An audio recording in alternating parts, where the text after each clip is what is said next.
कैसे हो दोस्तों, व्हाट्सएप एंड गाइस। तो आज का जो टॉपिक है वो है नीडेबल इरेज़र। देखो, ये जो इरेज़र्स आती हैं ये बहुत ही ज़्यादा मतलब ऐसे महंगी मिलती हैं। 50 रुपये तक की एक इरेज़र आती है इनकी। और जो ये डॉम्स की इरेज़र है एमरेज वाली, वो तो बहुत ही ज़्यादा है। थोड़ा पीछे मेरे वहाँ कुछ इंपॉर्टेंट बात चल रही है तो मैं दूसरे रूम में हूँ, उसकी वजह से प्रॉब्लम हो सकती है। तो देखो, अब जो डॉम्स का जो इरेज़र है ये नॉर्मल वाला है, इससे मैंने ये नीडेबल इरेज़र बनाया है इस वीडियो में। मतलब बनवाया नहीं है, बताया है सिर्फ कि कैसे बनाना है और ये क्या यूज़ होता है इसका। अब देखो, मैंने कैमरा एंगल चेंज करके मैं तुम्हें बताता हूँ कि क्या यूज़ होता है ऐसे डॉम्स के इरेज़र से तुम एक नीडेबल इरेज़र कैसे बना सकते हो और इनका क्या यूज़ होता है नीडेबल इरेज़र्स का। देखो, अगर तुम नीडेबल इरेज़र बनाना चाहते हो घर बैठे, वो भी फ्री में नहीं, तब भी 3 रुपये में तुम एक नीडेबल इरेज़र बना सकते हो। तो फर्स्ट तुम्हें यूज़ करना सिखा देता हूँ मैं कि जो इनका यूज़ होता है या ये एक नॉर्मल इरेज़र और इनके में क्या फ़र्क है, ये मैं आपको बताऊंगा अभी। तो इसके लिए मैंने 0.5 mm की एक पेन पेंसिल ले ली है। और इस पेन पेंसिल से सबसे पहले मैं ना क्या करूँगा, कलरिंग कर लूँगा, एक अच्छी सी शेडिंग करता हूँ। ठीक है, शेडिंग कर लूँगा, दो जगह शेडिंग करूँगा और दो जगह दोनों जगह पे इरेजर्स का नाम लिख दूँगा। एक पे क्ले इरेज़र और एक पे नॉर्मल इरेज़र। और दोनों में आपको फ़र्क बताता हूँ कि क्या फ़र्क है क्या फ़र्क नहीं है। दोनों जगह मैंने स्केचिंग कर ली है थोड़ी थोड़ी। अब मैं यहाँ पर तुम्हें ना एक नॉर्मल सा, देखो यहाँ पर मैं एक क्ले इरेज़र लिख देता हूँ और उस दूसरी साइड पे मैं जो है नॉर्मल इरेज़र लिखूँगा। और नॉर्मल इरेज़र लिख के मैं तुम लोग को इनका डिफरेंस बताता हूँ कि भाई, अगर तुम एक नॉर्मल इरेज़र यूज़ करते हो, क्ले इरेज़र यूज़ करते हो, तो दोनों में एक प्रॉब्लम क्या है देखो। और ये बहुत सिंपल है क्ले इरेज़र बनाना, तो इसलिए मैं ज़्यादा इस पर घिसाई पिसाई नहीं करूँगा। मैं 2 से 5 मिनट लूँगा तुम्हारे दिन का और 5 मिनट में बता दूंगा। तो ये नॉर्मल इरेज़र है, ये क्ले इरेज़र है। अब देखो, अगर तुम एक नॉर्मल इरेज़र से रब करते हो तो ये तुम्हारा इतनी जल्दी रब हो जाता है। और ये देखो, इतनी जल्दी रब हो जाएगा। बट ये थोड़ा डस्ट छोड़ता है जो तुम्हारी आर्ट को गंदा कर देगा और वीडियो में भी अच्छे नहीं लगेंगे। बट अगर तुम एक क्ले इरेज़र यूज़ करते हो, जो मैं तुम्हें दिखा रहा हूँ कि ये घर पे बना हुआ क्ले इरेज़र है, या आप नीडेबल इरेज़र है जो आर्टिस्ट कहते हैं, तो इनसे आप क्या कर सकते हो, ऐसे देखो, इस तरीके से आप डस्ट को हटा सकते हो। इनका शेप बदल सकते हो, शेप बदल के आप इनको एक पॉइंटी टिप दे सकते हो, उससे रब कर सकते हो और ये डस्ट नहीं छोड़ते हैं। सबसे अच्छी बात यही है कि ये डस्ट नहीं छोड़ते, क्योंकि डस्ट से बना है तो डस्ट क्यों ही छोड़ेंगे। बट ये डस्ट नहीं छोड़ते। और इनको आप ऐसे रोल करके फिर उसके बाद ऐसे भी, मतलब ऐसे किसी भी शेप में करके इनको रब कर सकते हो चीज़ को। तो ये एक बहुत अच्छा चीज़ है, मतलब आप लोग बना सकते हो इसको normally.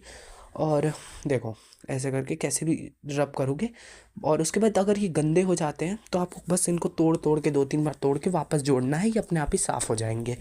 So this is very amazing trick. मतलब मैंने इस चीज़ को ट्राई किया तो मैं बता रहा हूँ कि भाई मैंने बहुत आराम से बनाया है इस इरेज़र को। अब थोड़ा सा उंगली पे ना आपको ब्लैक ब्लैक दिख रहा होगा, वो स्केचिंग की थी कल रात को मैंने वो कर उनकी। और आज ठंड बहुत है तो नहाया नहीं हूँ मैं, इसलिए थोड़ा सा, ठीक है। अब देखो, अब मैं तुम्हें बताता हूँ कि इसको बनाना कैसे होता है। एक ही हाथ से मैंने पकड़ा है, एक हाथ से जो है ट्राइपॉड पकड़ा और एक हाथ से मैं रेस कर रहा हूँ, तो थोड़ा हिल विल रहा होगा तो प्रॉब्लम हो रही होगी। बट एक बार के लिए आप थोड़ा सा ना देख लेना, ठीक। अब यहाँ आप जब रब करोगे तो ये जो इरेज़र के ऊपर डस्ट होता है ना, अब तुम देख रहा, जब भी तुम ऐसे कोई इरेज़र बनाना, नीडेबल इरेज़र, तो तुम ना जाके ना अपने दुकानदार से कहना कि भाई मुझे डस्ट फ्री इरेज़र चाहिए, जिस पे ना इरेज़र के ऊपर ही वो डस्ट चिपक जाती है, ठीक है। फिर आप इस डस्ट को ऐसे अपनी इरेज़र जो बना लोगे थोड़ी बहुत, उससे कलेक्ट करके और फिर इनको अच्छे से कंप्रेस कर देना, ठीक है। इसको जब आप कंप्रेस करोगे तो ये अपने आप ही मिक्स हो जाएंगे सारा। और जैसे ही आप इनको मिक्स करोगे तो आपको बस एक पूरी 3 रुपए की इरेज़र घिस देनी है। पर ये है कि जब थोड़ा बहुत घिस लो ना, तो उसको पहले कंप्रेस एक बार में कर लेना। जब तुम्हारे पास थोड़ा सा इकट्ठा हो जाएगा, जब तुम उसे फिर जब घिस घिस के उसे इकट्ठा करोगे ना, तो आराम से हो जाएगा। दूसरी चीज़, आप लोग या तो अगर आप लोग ऐसे थोड़ा बहुत बना के रख लो और बाद में जब आप स्केचिंग करो और उसमें नॉर्मल इरेज़र यूज़ करो ना, तो उसमें से जो डस्ट निकले उसको भी कलेक्ट कर लो इससे और फिर कंप्रेस करके अपना बना लो।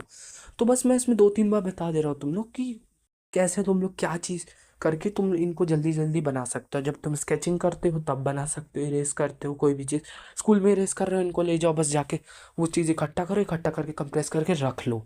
बस यही सिंपल है मेथड, जिससे तुम एक घर बैठे नीडेबल इरेज़र बना सकते हो और बस इसे अपनी उंगलियों से या स्केल से कंप्रेस करके रख सकते हो अपने पास, ठीक है।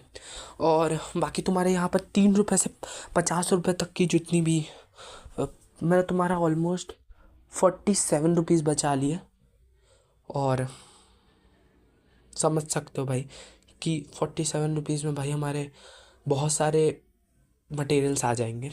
तो जैसे पेपर्स ही आ जाएंगे भाई ₹40 तक के, हमारे पास ₹1 के हिसाब से 40 पेपर आ जाएंगे भाई, बहुत होता है पेपर।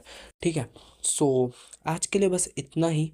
और अगर आज वीडियो थोड़ी सी भी अच्छी लगी हो, बहुत थोड़ी सी भी अच्छी लगी हो ना, तो प्लीज़ मेरे वीडियो को लाइक करो, सब्सक्राइब करो मेरे चैनल को। एंड आपको थोड़ा सा भी मतलब आज मज़ा आया हो या नीडेबल लगी हो, ये मतलब नीड के हिसाब की लगी हो कि मैंने मटेरियल, इतने छोटे से मटेरियल से इतना बड़ा काम किया है, तो मटेरियल के हिसाब से अगर तुम्हें थोड़ा सा भी नीड लगा हो इस वीडियो का, तो बता देना। अगली वीडियो ब्लेंडिंग स्टम्प के बारे में होगी कि how to make a blending stump with a rough paper. So bye bye and peace out.